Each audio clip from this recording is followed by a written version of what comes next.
I told you this semester we'd be talking about statistics in the most general, basic terms. Yes, we will get into some of the tests you'll be using and why, but our primary focus here is to talk about stats in terms of reliability and validity, variables, and the types of tests we'll use for statistical analysis. The first thing we need to consider in quantitative research is reliability and validity. Reliability is just that. It is determining if the instrument we are using is reliable. Can we run the same test and get similar results? This does not mean that participants will score exactly the same, but if we run the same test under the same conditions with a similar group of people, called our population, we should get similar results. How do you ensure reliability? The best way is to use a survey instrument or experiment that has been used before and has already been tested as reliable. Then you are guaranteed it is reliable and you don't have to do anything else. But if you're building your own survey or if you're conducting your own experiment, it is a good idea to run a pilot test. For one, you can examine if the conditions are right for taking the test. You can debrief afterward and make sure the questions made sense. You can find out if instructions were clear. And when you tabulate the results, you can run a reliability test called Chromebox Alpha. Chromebox Alpha is a measure of internal consistency, meaning that it measures how closely related a set of terms in a survey instrument are as a group. For example, say I am measuring college students' attitudes about parking on campus. I'm going to ask them a series of questions related to parking, perhaps some questions about the availability of spaces, about the cost, about the distance from classes, that sort of thing. If my survey is full of those types of questions, I should have a high degree of reliability, and my Chromebox Alpha should be high. But if I have questions related to the cost of tuition, of the quality of food on campus, and about our mascot, those questions are going to be very different. I'm going to have a very wide range of responses, and my reliability is more likely to be low. Speaking of high or low, in the social sciences, we generally consider a Chromebox Alpha of 0.70 or higher to be acceptable. This does not mean it's 70%, it is simply 0.70. But if it helps you to think of it as a percent, that's fine. Closely related to reliability, of course, is validity. Validity means you are actually measuring what you intend to measure. A professor of mine put it this way: a yardstick is a valid way to measure a person's height, but a scale is not. Three kinds of validity we are really concerned with are face validity, content validity, and construct validity. Face validity is similar to the example I gave you with the example of checking attitudes about parking. Asking students' opinions about the mascot is not going to tell you about the opinions they have on parking. Load your instrument with these kinds of questions and you're not going to have face validity. Think of face validity like this: if it looks like a duck, walks like a duck, and smells like a duck, it's probably a duck. Content validity goes a step further and relates directly to the makeup of your instrument. It comes in large part from your review of literature as you determine if the measure reflects the full domain of the concept being measured. Is it designed in such a way that you are going to be able to measure what you intend to measure? If you're interested in attitudes about parking, are you asking enough questions that are related to parking, and are you asking them in the right way? If you have a few open-ended questions that are vaguely related to parking, you might be measuring what you want to measure, but you're going to be better off if you have a series of questions with more closed-ended questions that are directly related to parking. Also, if you don't provide any instruction, this is going to hurt your content validity. For example, if you say, on a scale of 1 to 5, how would you rate the cost of parking at UCM? Well, that depends. Is 1 high favorability and 5 is low, or vice versa? Again, doing the pilot study can help your content validity. Another way to build content validity would be to go to parking services and interview a couple of attendants and ask them for some comments they get from students. You can then use those comments to build your instrument. Finally, construct validity is the extent to which a measure is related to other measures, or constructs, in a way that is consistent with theory. We can use what's called a factor analysis to determine construct validity. A factor analysis being a series of questions that, in theory, are closely related to give us one sum score. For example, if I'm measuring leadership skills, I may have 20 questions. 10 questions may measure task-oriented leadership, and 10 may measure relationship-oriented leadership. These 10 questions about tasks should, theoretically, be closely related and should only be measuring leadership from a task perspective. Same with the 10 questions about relationships. Whereas we use Chromebox Alpha to measure reliability, there is no test to run for validity. Rather, when you write up your methodology, you note that you established validity through the pilot study and through the interviews, and of course through your literature review. Another measure of reliability is intercoder reliability. This is used with a content analysis. It can take a good deal of time to establish, and we'll talk more about this when we get to the content analysis part of this semester, but it really establishes the reliability of your methodology. A good place to start is with face validity. If, for example, I am conducting a content analysis of the amount of local government coverage in community newspapers in Missouri, I want to first define what I mean by local government, and then define what I mean by community newspapers. I then want to select which community newspapers I'm going to use for my sample. I do all that, and I've started with face validity. By contrast, if I look at sports section of metropolitan newspapers in Illinois, I am not going to have face validity on my study about local government coverage in community newspapers in Missouri. Now I have to get one or two of friends to code with me.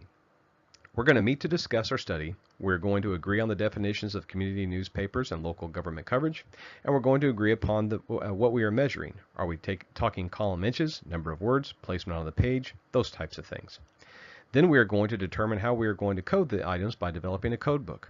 And then we are going to go our separate ways with a subsample from our larger sample of community newspapers and do a practice round of coding.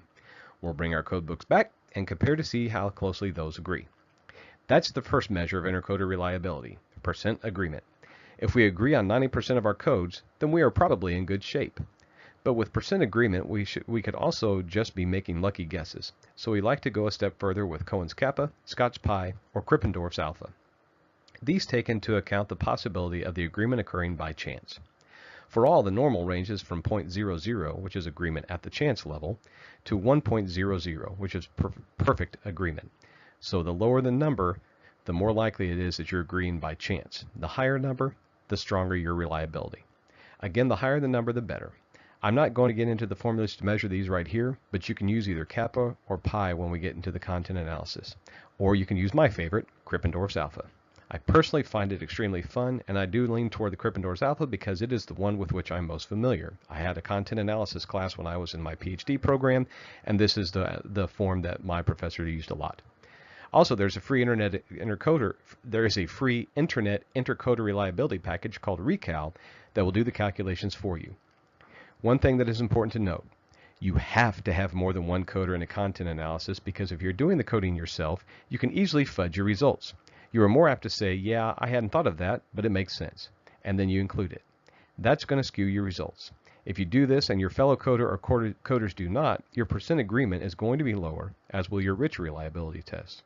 And you'll see that you need to go back to do more training because your intercoder reliability is going to be low. Another note, I recommend only 2 coders, yourself and a partner. More than 2 tends to get too unwieldy. Now that we've gotten all that heady math stuff out of the way, let's talk a little about variables. First, when we think of variables, we need to consider manifest versus latent concepts. These are primarily for when you're conducting a content analysis because you are actually looking for something to be present. Manifest variables are simply those we can physically observe. A car is present in an ad about cars. Does the hospital website include the doctor's biography? Does the camera shot show the athlete's backside? Latent variables are only seen through indicators that you determine that, in sum, equal a concept. For example, if I am measuring how churches use their websites, as organization, for evangelism, or for social network, I'm going to have these 3 latent variables. I am then going to be looking to see if they have, say, 10 specific indicators, or manifest variables, for each of these 3 categories. The latent variable with the most manifest variables wins. So if the church website has 4 manifest variables under the organization category, 3 under the evangelism category, and 8 under the social network category, my latent variable is evangelism, meaning this church uses its website for evangelism. Now we compare it to all the other churches in our study and determine how do most churches use their websites. Okay, now let's talk about the variables we'd use for surveys and experiments. Remember, manifest and latent variables are for content analysis, and how we would statistically analyze the data. This is just a refresher from what we discussed last week, but it's a good jumping off point for the rest of this week's lessons. Remember, a variable is any concept that can have 2 or more values. We are looking at independent and dependent variables to see if there is any correlation or any difference between or among groups. Also remember that the appropriate analysis is going to depend upon your research questions or hypotheses. Are you trying to determine or demonstrate that differences exist, or are you looking for associations and correlations? Or are you simply trying to determine which instance is most common or what the average is going to be? And finally, remember the types and levels of variables will determine the appropriate statistical analysis. One term with which you need to become familiar, statistically significant. This is what we are after when we are answering difference in association questions or hypotheses. It may look like the results are very different or that there is a correlation, but without the statistical analysis we do, that can be due to chance or some other factor. Statistical significance, and we'll talk more about what it is to get this in each methodology, say yes, there is a difference, and it is not because of chance. It is because there is truly a difference between these groups, or there is, in fact, a correlation. This is just another refresher from last week. Our ordered variables are nominal, ordinal, interval, and ratio. A nominal or categorical variable is one that is differentiated solely on type. We just assign a number here, so freshman is 1, sophomore is 2, junior is 3, and senior is 4. But they could just as easily be senior is 1, junior is 2, sophomore is 3, and freshman is 4. There is no inherent value placed on the number, and as such, you won't use nominal data to find averages because you wouldn't say the average student is a sophomore. Ordinal variables are ranked, such as satisfaction scales, a rank in a class, or a finish in a race. This is first, second, third, etc. The key to keep in mind is there is no equal distance between the units. Think about the 100-meter dash in the Olympics. The first place time may be 9.78 seconds. Second is 9.84, third is 10.05, and fourth is 10.06.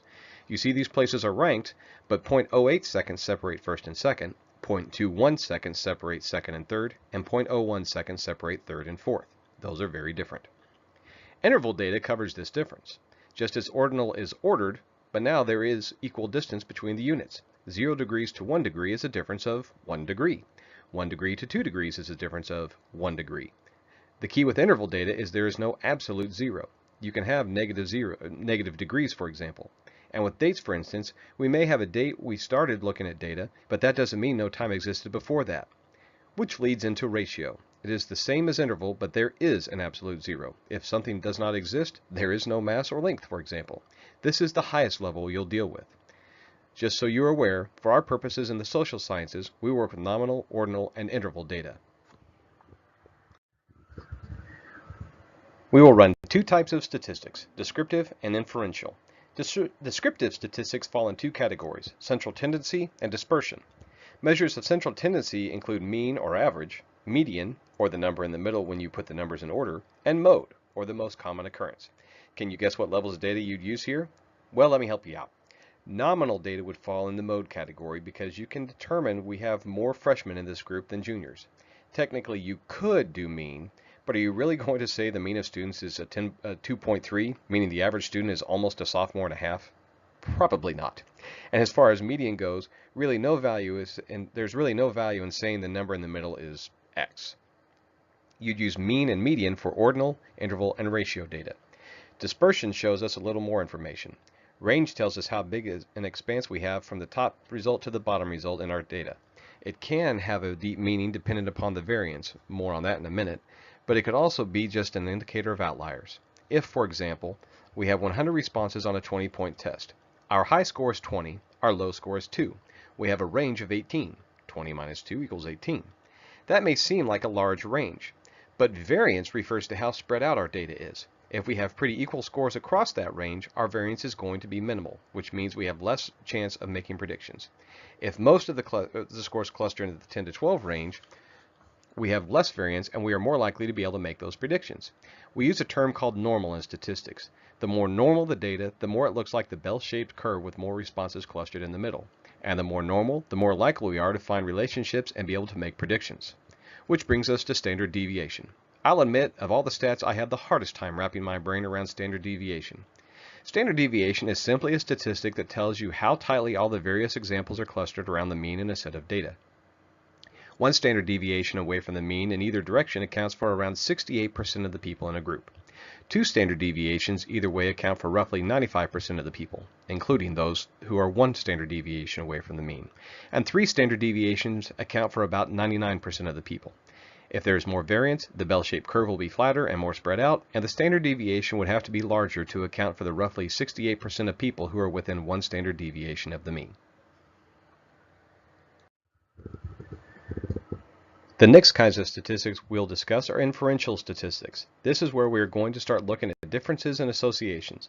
You will use all levels of statistics, nominal, ordinal, interval, and ratio, with inferential statistics. Just remember the research question, the type of question, difference or association, the level of statistic for the independent and dependent variables, all of that will determine what kind of test you run.